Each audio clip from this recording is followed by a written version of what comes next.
Halo, apa kabar anak-anak? Semuanya, semoga semua dalam keadaan sehat ya.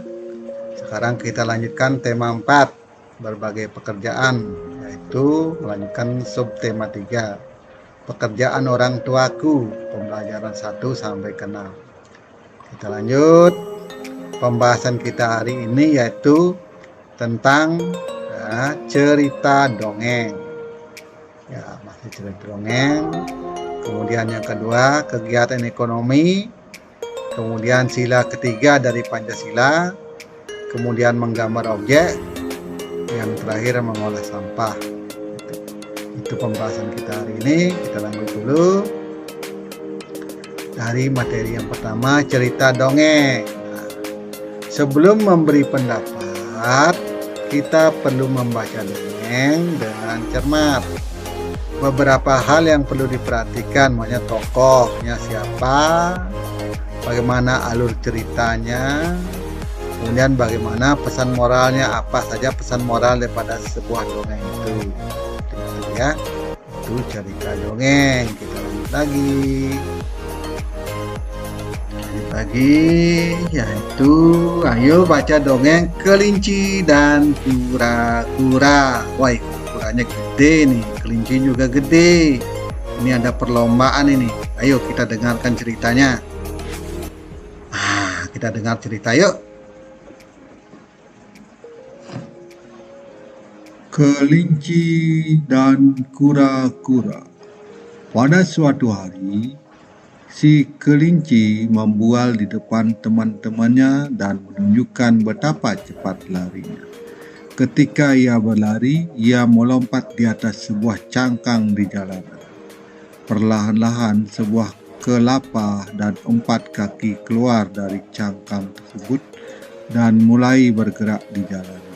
Barulah si kelinci sadar bahwa cangkang itu adalah kura-kura yang tampak merangkak perlahan-lahan di jalan. "Betapa lambatnya kamu," kata kelinci kepada kura-kura. "Kamu sangat lambat. Saya tidak mengerti mengapa kamu tidak terganggu dengan gerakan lambatmu itu."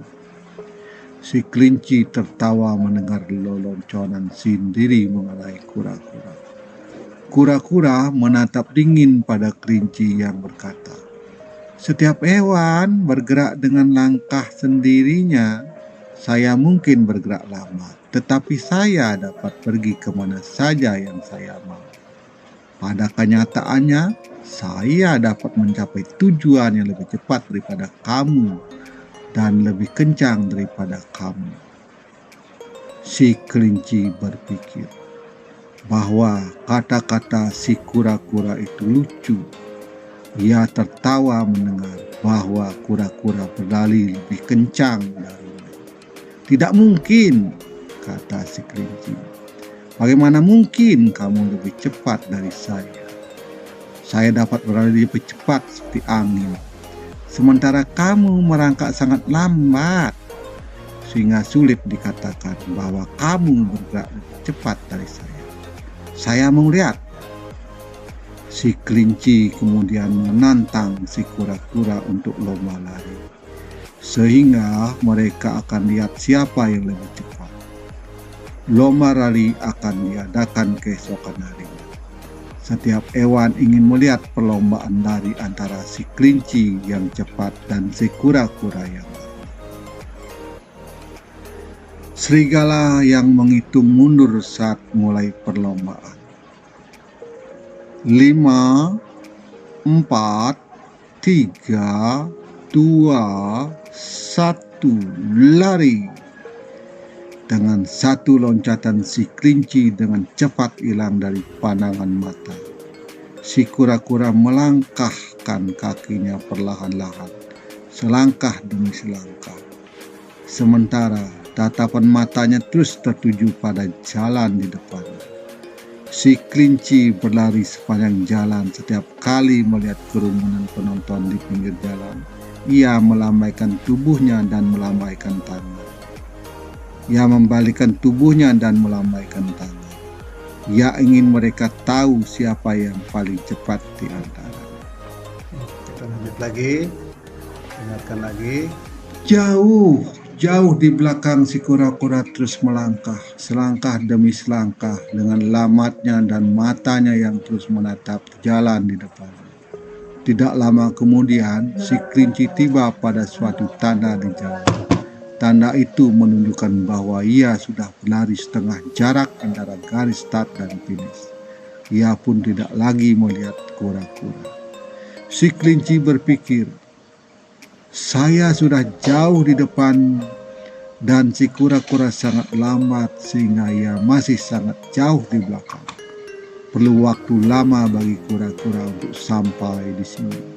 Saya kira saya dapat berbaring dulu di sini dan beristirahat sebentar di bawah sinar matahari yang sangat hangat. Masih banyak waktu untuk memenangkan pertandingan ini saat saya bangun nanti. Sementara itu, si kura-kura terus merangkak perlahan-lahan tanpa berhenti. Ia terus bergerak, waktu terus berlalu. Si kelinci masih tertidur dengan lelapnya. Dengan perlahan-lahan dan menatap, si kura-kura meneruskan langkahnya tanpa istirahat. Ia bergerak perlahan-lahan sepanjang jalan. Akhirnya si kura-kura melewati si kelinci yang masih tertidur di tepi jalan. Si kelinci tertidur lelap sehingga tidak mendengar saat si kura-kura melewatinya. Ketika kelinci terbangun dari tidur lelapnya, ia melihat ke arah belakang untuk mengetahui keberadaan si kura-kura. Namun ia tidak melihat kura-kura. Ia berkata, ternyata si kura-kura lebih lambat dari saya. Saya kira saya mungkin baru tengah malam ya tiba di garis finish. Si kelinci merenggangkan kakinya kembali ke jalan untuk melanjutkan perlombaan lari. Si kelinci berlari dan menaiki bukit. Kemudian ia melihat pemandangan yang menakjubkan. Di garis finish tampak si kura-kura. Penonton bersukaria karena si kura-kura memutuskan pita garis finish. Si kura-kura diumumkan sebagai pemenang. Si kelinci menghela nafas panjang dan si kura-kura tersenyum. Bagaimana? Kapan? Di mana? Guman si kelinci. Si kura-kura berkata, saya menyusul kamu ketika kamu sedang tertidur. Saya lambat tetapi mata saya menatap tujuan. Dengan pelan-pelan dan menatap, saya memenangkan perlombaan lari. Ya, sampai di sini anak-anak. Nah, itulah cerita si kelinci dan si kura-kura. Nanti cari kalian pesan moralnya pada evaluasi terakhir. Kita lanjut dulu. Nah, sekarang menilai komentar terhadap kejadian suatu dongeng. Kita dapat berkomentar setelah mengetahui suatu kejadian dalam cerita. Kita juga bisa mengemukakan komentar teman apakah sesuai dengan cerita. Jadi kalian bisa berkomentar pada sebuah cerita atau dongeng apakah sesuai ceritanya dan komentar kalian apa yang perlu kalian komentari. Kita lanjut dulu. Menyampaikan isi dongeng dengan menggunakan peta pikiran. Nah, menyampaikan peta isi cerita atau dongeng juga sudah dibahas pada pembelajaran sebelumnya. Sekarang kita lanjut lagi, jelaskan lagi sedikit. Banyak cara untuk menyampaikan unsur-unsur suatu dongeng. Salah satunya menggunakan peta pikiran. Kita lihat peta pikiran. Perhatikan peta pikiran berikut. Nah, ini umpamanya tokohnya. Kelinci, kura-kura, bekecot, keong. Ini judulnya kelinci dan kura-kura. Kemudian awal ceritanya, kura-kura mengajak kelinci lomba lari. Kelinci menerimanya dan mengira akan menang dengan mudah. Kemudian sifat daripada tokohnya, awal cerita kan.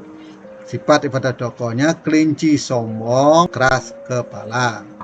Kura-kura pantang menyerah.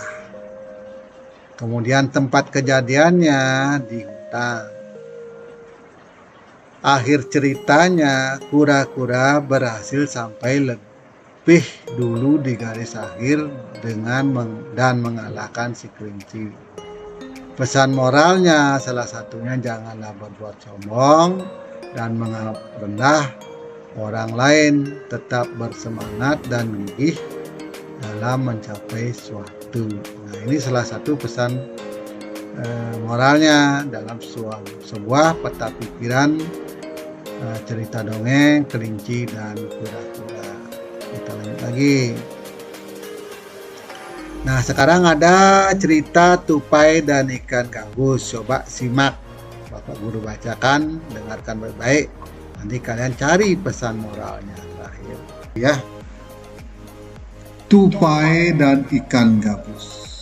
Dahulu kala, hiduplah sepasang sahabat di daerah Kalimantan Barat.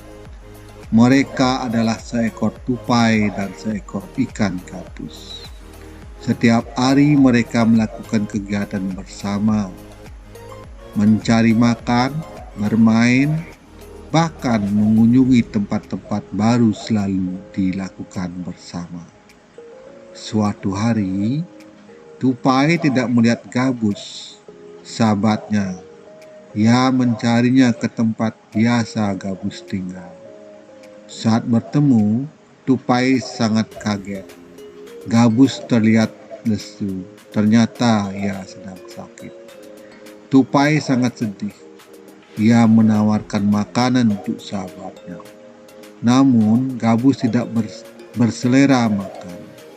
Gabus hanya menginginkan satu jenis makanan yang ia yakini dapat menyembuhkan penyakitnya. Tupai berjanji akan mencari demi sahabatnya. Setelah gabus mengatakan makanan yang ia dapat menyembuhkan penyakitnya, tupai sangat kaget. Ia harus mencari hati ikan hiu. Ikan hiu sangat ganas. Tidak terpikir olehnya ia bisa mendapatkan. Namun tupai bertekad untuk mendapatkannya. Ia ingin sahabatnya sembuh. Tupai kemudian melompat dari satu pohon kelapa ke pohon kelapa lainnya yang dekat dengan tepi pantai. Saat menemukannya, ia melubangi satu kelapa dan membiarkan airnya habis. Kemudian sang tupai masuk ke dalam kelapa. Angin kencang membuat kelapa jatuh ke pantai dan ikan hiu memakannya. Di dalam perut ikan, tupai kemudian keluar dari kelapa dan menggigit hati ikan hiu. Ikan tersebut mencoba bertahan sampai kehabisan tenaganya. Ombak besar membawa ikan hiu ke tepi pantai. Saat itulah tupai keluar dari mulut ikan hiu dan membawa hati ikan kepada sahabatnya. Sampai di tempat ikan gabus, tupai kemudian memberikan hati ikan hiu untuk dimakan. Beberapa hari kemudian, tupai melihat sahabatnya segar kembali. Betapa senangnya tupai melihat ikan gabus sehat seperti sedia kala.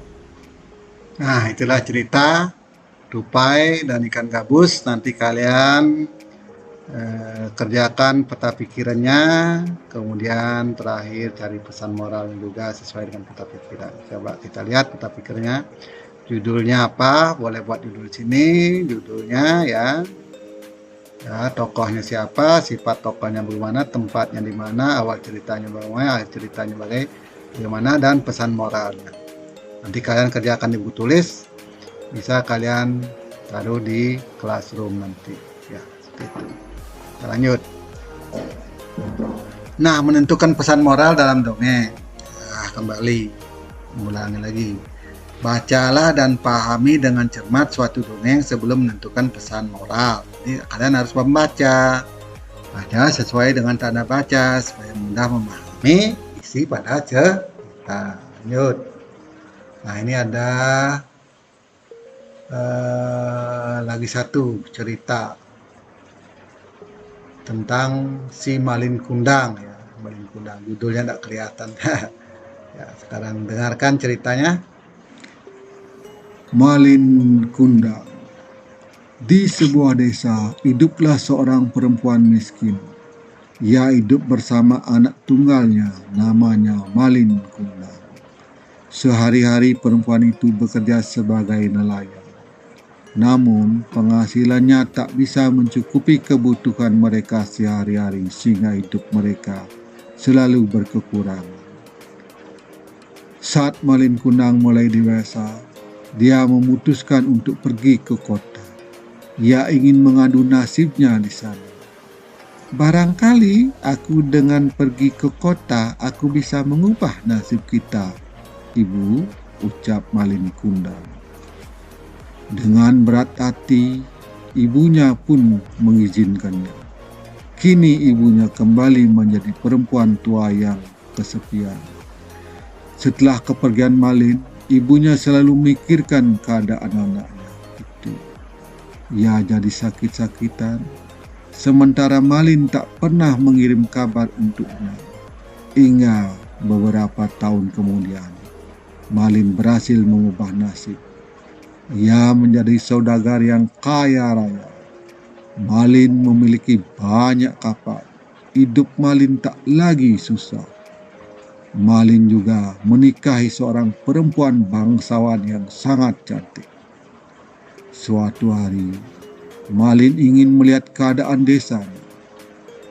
Sudah lama sekali tak pulang.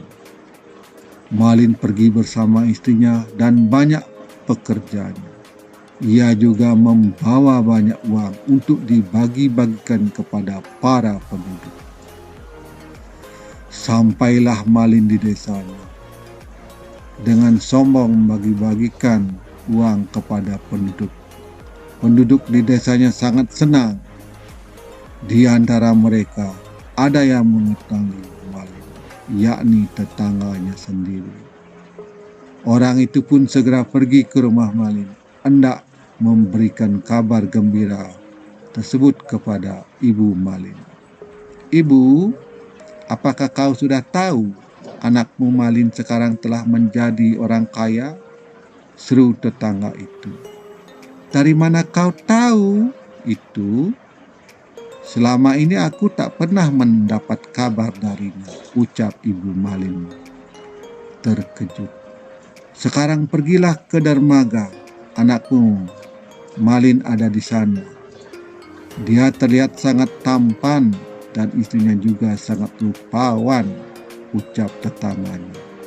Ibu Malin tak percaya, matanya berkaca-kaca. Sungguh ia sangat merindukan anaknya selama berapa tahun ini. Maka ia pun segera berlari menuju dermaga. Benar saja, di sana terlihat Malin dengan istrinya yang sangat rupawan. Malin, kau pulang nak? Seru ibunya. Malin mengenali ibunya, namun ia malu mengakui orang tuanya yang berpakaian sangat lusuh itu. Bagaimana ia menjelaskan kepada istrinya tentang semua ini? Kau bilang ibumu sudah meninggal. Apa benar orang ini adalah ibumu? Tanya istri Malin. Malin bingung. Dia bukan ibuku. Dia pengemis yang mengaku-ngaku sebagai ibuku, seru Malin. Sungguh sakit ibunya mendengar perkataan Malin. Ibunya lalu mengutuk Malin. Hatinya sungguh sekeras batu. Malin, maka kau aku kutuk menjadi batu.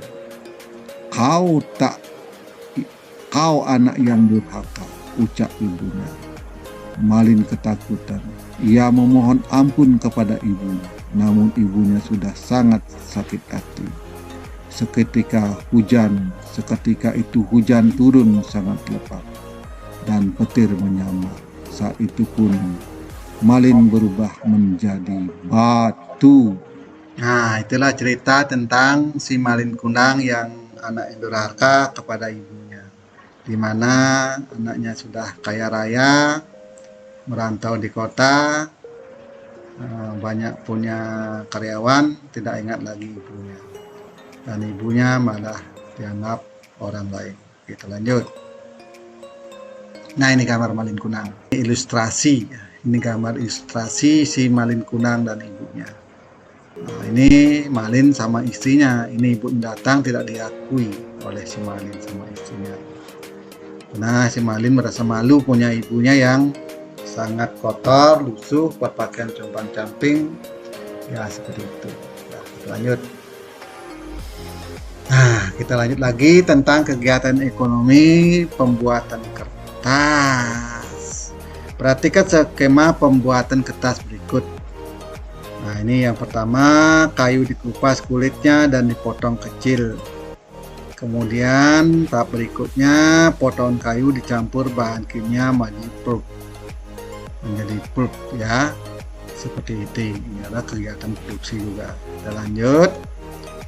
Nah, tahap ketiga, pulp diberi pemutih supaya kertas menjadi warna putih.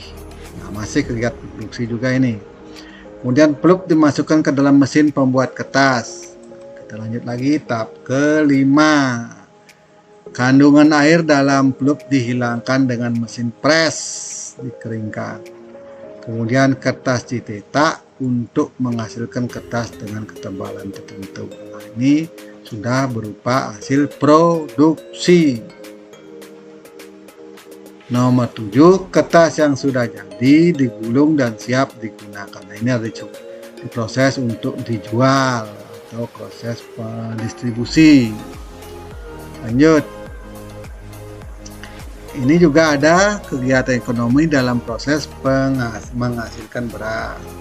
Nah, ini petani, sawah dibajak menggunakan alat pembajak sawah. Kemudian sawah ditanami tanaman padi, sudah tumbuh besar, sudah mau berbuah. Dari awalnya dibajak, ini pakai traktor. Dan dulu masih pakai sapi, ya sekarang sudah pakai traktor namanya. Lanjut tahap ketiga, yaitu padi dipanen oleh petani.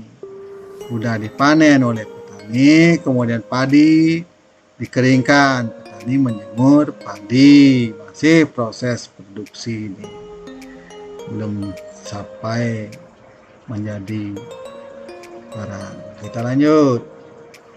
Nah, kelima baru menjadi beras. Beras dikirim ke pedagang. Ini sudah distribusi ya.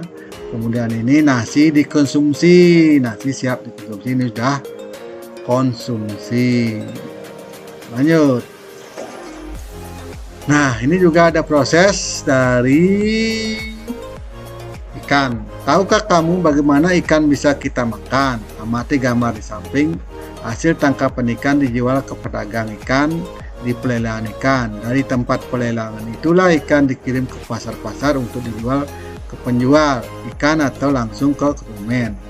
Penjual ikan dan konsumen wajib menjaga kebersihan pangan dengan mencuci tangan, mencuci ikan hingga bersih. Nah, ini ikannya ditangkap, kemudian didistribusikan, sampailah di pasar. Kemudian dibeli, dimasak, kemudian dimakan, konsumsi. Masih ingat kan? Kegiatan ekonominya ada produksi, ini produksi, distribusi. Ini distribusi juga. Ini konsumsi sudah mulai. Itu kegiatan ekonominya. Kita lanjut. Nah, sekarang sampai pada sila ketiga. 1, 2 sudah, sekarang sila ketiga. Hubungan simbol dengan makna sila ketiga daripada Pancasila. Akar gantung ini punya pohonnya simbol pohon beringin.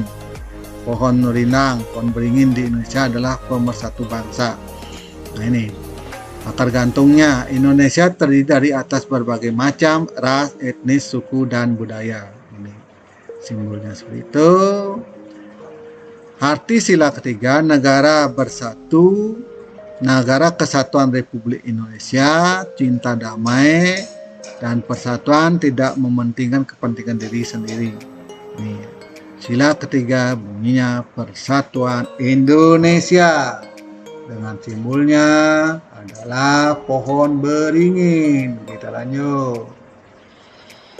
Nah, pengamalan sila ketiga Pancasila dalam kehidupan sehari-hari, makanya di lingkungan keluarga, saling menyayangi, menghormati, dan bekerja sama dengan anggota keluarga. Ini sila ketiga. Ya, seperti itu. Kemudian ada lagi di lingkungan sekolah, mau berteman dengan semua siswa tanpa membedakan suku, agama, dan ras. Tapi sekarang masa pandemi tidak boleh saling salaman ya. Kita pakai ucap salam rahayu, tangan disatukan, atau namaste, atau namaskar, atau om swastiastu, seperti itu. Karena sekarang masa pandemi tidak boleh lagi salaman, saling berpegangan tangan ya, biar tidak menular virusnya. Kita lanjut. Kemudian ada di lingkungan masyarakat, kita ikut serta dalam menjaga keamanan lingkungan sekitar dan kerja bakti membersihkan lingkungan. Ini contohnya bekerja bakti, bersatu padu membersihkan lingkungan. Nah, ini juga bagaimana caranya membedakan sikap baik dan tidak baik. Nah, di subtema sebelumnya sudah dijelaskan juga sedikit tentang perbedaan sesuai dengan sila-sila. Perhatikan contoh sikap baik berikut. Menjenguk tetangga yang sedang sakit, ini sikap apa? Ayo, baik. Merapikan mainan setelah dipakai, ini sikap baik. Ya, sikap baik. Kita lanjut. Membedakan sikap baik dan tidak baik juga. Nah, ini menertawakan teman yang jatuh dari sepeda, ini sikap yang tidak baik. Menertawakan mestinya membantu. Kemudian mengejek teman di sekolah, tidak baik. Bisa membedakan kan? Kita lanjut. Nah, ini Jonas, mari aku bantu kamu berdiri, aku antarkan ke klinik terdekat. Bagaimana pendapat kalian tentang tindakan Didi seperti gambar berikut ini? Ya, baik apa tidak baik? Lanjut. Nah, dampak eksploitasi hutan yang berlebihan. Dampaknya, kita lihat apa dampaknya. Berkurangnya ketersediaan oksigen. Suhu bumi semakin meningkat atau global warming. Rawan terjadi bencana alam, misalnya banjir. Tanahnya gundul, banjir dia. Longsor dia, eksploitasi hutannya di bawah. Nah, sampailah sekarang menggambar objek benda. Perhatikan cara menggambarnya. Satu, ya seperti ini, buat lingkaran. Nomor 2 ini sketsa pemandangan pantai terlebih dulu, gambar tipis-tipis. Kemudian mulailah menambahkan gambar perahu nelayan. Terus nomor ketiga urutannya, perhatikan cara menggambar berikut juga. Tambahkan sketsa dengan tiang layar perahu. Kemudian nomor 4, tambahkan gambar lain misalnya pohon kelapa. Terus masih juga lanjutkan objeknya. Kemudian tebalkan sketsa tadi ya, dan hapus garis-garis yang tidak terpakai. Kemudian terakhir dalam diwarnai, gambar dibuat dengan nah, lanjut. Nah, memberi apresiasi. Kita dapat, menurutku gambarnya sangat detail dan terlihat hidup. Cara memberikan apresiasi terhadap gambar objek benda. Dan bagaimana apresiasi kalian terhadap benda ini, gambar ini? Terhadap gambar ini ya, coba akan beri apresiasi dan tulis. Lanjut. Sampailah sekarang pada pengelolaan sampah dan barang bekas. Ini pertanyaan terakhir. Barang-barang bekas dan sampah dapat diolah dengan cara 4R, reuse. kemudian reduce, kemudian recycle, yang keempat replace. Nah, ini namanya reuse, menggunakan kembali barang bekas. Nah, apa itu reuse? Kita lihat. Reuse artinya menggunakan kembali sampah yang masih dapat digunakan untuk fungsi yang sama atau fungsi yang berbeda. Contoh, menggunakan kaleng bekas untuk dijadikan tempat sampah atau pot tanaman. Reuse, menggunakan kembali. Kemudian reduce itu mengurangi potensi benda yang telah digunakan menjadi sampah. Sampah yang dibuang ke lingkungan harus sedikit mungkin.